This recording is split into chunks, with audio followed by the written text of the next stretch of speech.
오늘 다 같이 함께 살펴볼 하나님의 말씀은 데살로니가전서 5장 16절로 22절까지의 말씀입니다. 데살로니가전서 5장 16절로 22절까지의 말씀입니다. 제가 가진 성경은 신약 성경 333페이지에 있습니다.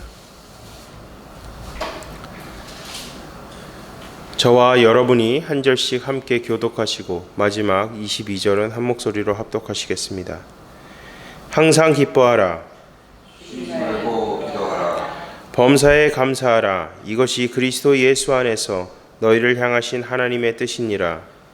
성령을 소멸하지 말며 예언을 멸시하지 말고 범사에 헤아려 좋은 것을 취하고 악은 어떤 모양이라도 버리라. 아멘. 사도 바울은 4장 후반부부터 5장 11절까지 예수 그리스도의 재림에 관하여서 성도들이 마땅히 가져야 하는 자세에 대해서 말씀했습니다. 데살로니가 교회 성도들이 우리가 어제 본문 말씀을 통해서 살펴보았듯이 한 가지의 깊은 고민이 있었습니다. 죽음에 대한 고민이 있었고 죽음에 대한 두려움이 있었습니다.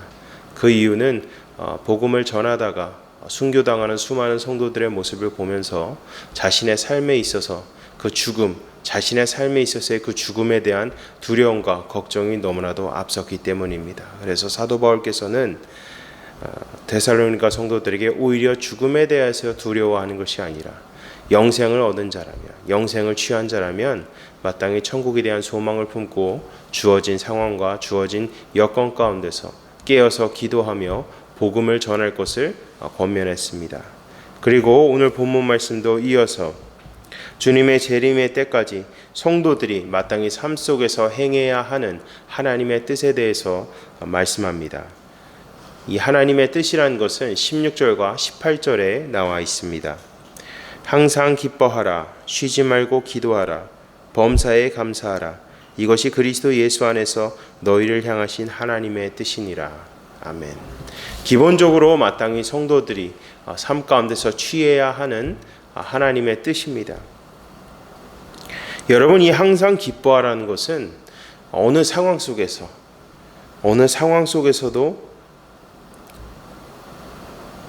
기뻐하라는 것입니다. 말 그대로 어느 상황에 직면하더라도 미래의 주님의 영광에, 예수 그리스도의 영광에 참여할 것에 대한 소망을 품고 기뻐함으로 직면한 상황을 극복하라는 것입니다. 우리가 사도 바울의 복음의 여정을 보고 또 초대교회 성도들의 신앙의 여정을 보면 복음을 전하는 데 있어서 상당히 어려운 상황이었습니다. 복음을 전하기 어려운 상황이었습니다.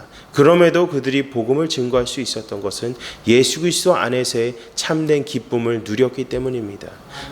그 기쁨은 어떤 기쁨입니까? 세상이 줄 수도 없는 그 평안함, 그리고 세상에서도 맛볼 수 없는 그 기쁨을 예수 그리스도의 참된 교제를 통해서 누리고 있었기 때문에 그 안에서 예수님이 주시는 그 참된 기쁨을 가지고 그 상황을 이겨내며 복음을 증거할 수 있었습니다.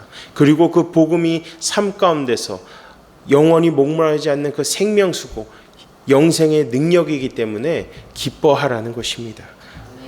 빌립보서 4장 4절 말씀을 보면 주 안에서 항상 기뻐하라고 사도 바울께서 말씀합니다. 네, 여러분, 이 고백을 할 때 사도 바울은 어디에 있었습니까? 감옥에 있었습니다. 감옥에 있었고 언제 죽을지도 모르는 두려운 가운데서 사도 바울은 담대히 고백합니다. 주 안에서 기뻐하라. 주님께서 함께 하셨고 미래의 예수 그리스도의 영광에 참여할 것에 대한 소망이 강했기 때문에 주 안에서 기뻐하라고 담대히 고백하는 사도 바울의 모습을 볼 수 있습니다. 여러분, 우리가 천국의 소망을 확고히 한다. 이 천국의 소망을 확고히 한다는 것은 어디서부터 시작되는 것입니까? 예수 그리스도를 그 믿는 믿음에서부터 시작되는 것입니다. 예수님을 믿음으로 우리는 어떻게 되었죠? 의롭다함을 얻었습니다. 하나님께서 우리를 의롭다고 선언하셨고 그 예수님을 믿음으로 우리는 구원을 얻었습니다. 그리고 영원한 생명의 능력이 우리의 삶 가운데 주어졌기 때문에 우리는 그 영생을 얻음으로 견고한 신앙을 붙잡고 살아갈 때 이 천국 소망을 확고히 할 줄로 믿으시기 바랍니다. 여러분, 천국에 대한 소망이 확고하십니까? 우리가 천국의 소망을 확고히 하기 위해선 오늘 하루, 이 주어진 하루 가운데서 주님을 믿는 믿음 안에서 우리의 신앙을 견고히 세워나갈 때 우리의 천국에 대한 소망이 확고해질 줄로 믿으시기 바랍니다. 고된 하루지만 우리가 그 다음날을 맞이할 수 있는 것이 얼마나 큰 기적이요, 큰 은혜요, 큰 기쁨입니까? 그러니 주 안에서 항상 기뻐하시기 바랍니다. 그리고 사도 바울께서 뭐라고 말씀하죠? 쉬지 말고 기도하라. 이 쉬지 말고 기도하라는 것은 우리가 낮에 속한 자로서 어둠으로 다시 휩쓸리지 않기 위함입니다. 늘 깨어서 기도하라는 것입니다. 어제도 우리가 간략하게 5장 초반부의 말씀을 살펴봤지만 5장 6절을 보시면 그러므로 우리는 다른 이들과 같이 자지 말고 오직 깨어 정신을 차릴지라. 깨어 정신을 차리라는 것은 쉬지 말고 기도할 때 우리의 영이 깨어 있는 것입니다. 쉬지 않고 기도할 때 우리는 살 수 있습니다. 쉬지 않고 기도할 때 우리는 영적 전쟁에서 승리할 수 있습니다. 쉬지 않고 기도할 때 우리는 두려움보다 담대함을 얻습니다. 쉬지 않고 기도할 때 주님의 강력한 역사를 삶 속에서 경험할 수 있습니다. 그러니 여러분 깨어서 기도하시기 바랍니다. 우리가 할 수 있는 것은 기도밖에 없습니다. 기도를 하면 할수록 우리의 영은 살아나게 되고 기도를 하면 할수록 우리의 영은 더욱더 강성해질 줄로 믿으시기 바랍니다. 매일 새벽 제단을 쌓는 것이 쉬운 것은 아닙니다.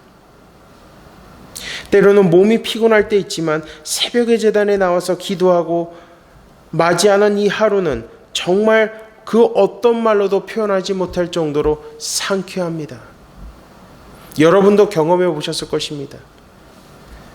하루를 말씀과 기도로 일찍 일어나서 시작할 때 우리의 영과 육이 어떻죠? 상쾌합니다. 근데 우리가 하루를 말씀과 기도로 시작하지 못할 때 어떡하죠? 우리 안에 영적인 그 탁 막히는 그 기분이 있습니다. 그렇기 때문에 우리가 기도할 때 우리 안에 감사가 넘칩니다. 기쁨이 넘치는 것입니다. 매일 말씀과 기도로 하루를 맞이할 때는 우리 안에 감사가 넘칠 수밖에 없습니다. 우리가 주님께 감사의 고백을 올려드릴 때마다 우리 안에 은혜가 넘칠 줄로 믿으시기 바랍니다. 그리고 사도 바울이 이어서 우리가 해야 하는 것에 대해서 또 한 가지 말씀하는 것은 성령에 민감하게 반응하라는 것입니다. 성령을 소멸하지 말라는 것입니다.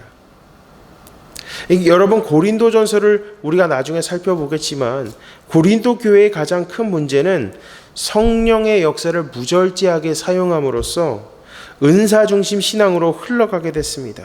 그러므로 어떻게 됐죠? 영적 교만에 빠지게 되었습니다. 반면 데살로니가 교회 성도들은 성령의 역사보다는 논리적으로 이론적으로 신앙생활을 하다 보니까 성령의 역사를 그렇게 크게 사모하지는 않았습니다. 그래서 사도 바울은 데살로니가 성도들에게 지성과 영성의 균형을 이루면서 신앙생활할 것을 권면합니다. 여러분, 이 성령을 소멸하지 말라는 것, 이 의미는 성령께서는 우리 안에서 우리가 행해야 하는 것과 하지 말아야 할 것들을 알려주시기 때문입니다. 그래서 성령에 민감하게 반응해야 되는 것입니다. 이 예언이라는 것도 상당히 조심스럽게 사용해야 되지만 가장 중요한 것은 하나님의 계획을 선포하는 것입니다. 말씀을 선포하는 것이죠. 이 또한 성령이 민감하게 우리가 반응할 수 있어야 됩니다. 성령을 소멸하면 무조건 그 모든 말씀마다 아멘으로 받아들이는 누를범할 수 있습니다. 깨어서 우리가 기도하고 성령에 민감하게 반응할 때 우리가 영분별의 능력을 가질 수 있는 것입니다. 어떤 것이 참이고 어떤 것이 거짓인지를 분별하며 우리가 성령의 인도하심을 통해서 죄의 자리는 멀리하고 주님의 은혜의 자리를 가까이 할 수 있는 것입니다. 그래서 21절에 사도 바울이 이렇게 말씀하는 겁니다. 범사에 헤아려 좋은 것을 취하라. 이 좋은 것을 취하라는 것은 성령의 인도하심에 민감하게 반응함으로 취할 것은 취하고 취하지 말 것은 취하지 말 것을 말씀하고 있는 것입니다.